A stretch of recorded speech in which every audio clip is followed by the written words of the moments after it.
Mais qu'est-ce qu'on en fait? Vous pensez peut-être que ces derniers ont passé quelques heures en prison parce qu'ils auraient mis en mal justement le vivre ensemble dans le pays, vous qui êtes panafricaniste?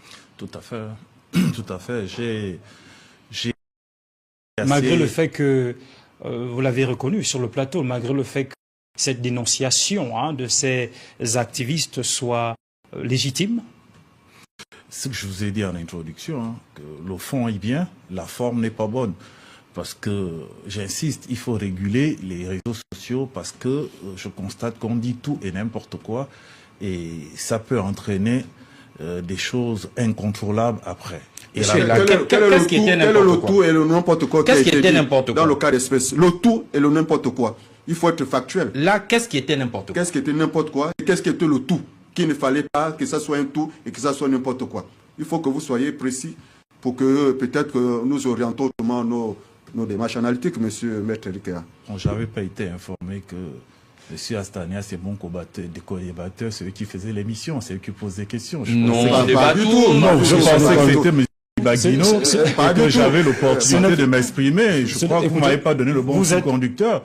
Si c'est le cas, alors vous pouvez reposer votre question. Si c'est vous qui faites l'émission, je serai enchanté de vous répondre. Vous êtes des co-débatteurs, donc c'est tout à fait normal. Les co-débatteurs ne posent pas des questions, ils font des analyses. Oui, mais c'est des questions qui sont posées dans le contexte du non, débat, non, c'est vous qui faites l'émission, ce ne sont pas mes co-débatteurs qui font l'émission. Bon, ils me laissent l'opportunité de m'exprimer, ils rebondissent après. Je crois que c'est plus élégant comme ça. Poursuivez.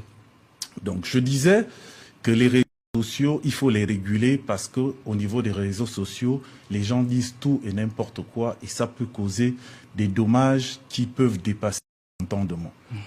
Pourquoi je le dis? Parce que vous avez constaté que à la suite de la dénonciation de notre compatriote, qui sûrement était exacerbée par le fait que comme tous les Gabonais, ils constatent que les marchés sont utilisés à 80% par des étrangers.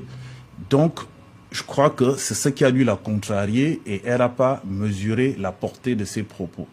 Maintenant, quand je parle de tout et n'importe quoi, je ne m'adresse pas à notre compatriote. Je dis dans les réseaux sociaux, les gens disent tout et n'importe quoi. Donc, prenez le soin d'écouter d'abord et là, vous réagissez un peu comme j'ai vu dans les différents panels. C'est-à-dire que les gens sont à fleur de peau et démarrent au quart de tour.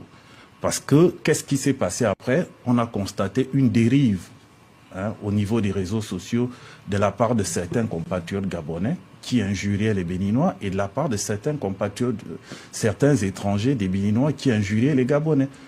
J'ai suivi une intervention d'une Béninoise qui disait que sans le Bénin, le Gabon n'est rien.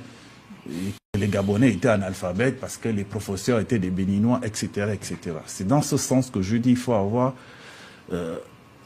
la mesure de ces propos au niveau des réseaux sociaux. D'accord, très bien. Alors, justement, on va permettre à Sanias de réagir rapidement. Oui, j'ai même pas répondu à la question. Mais on est pris par le temps.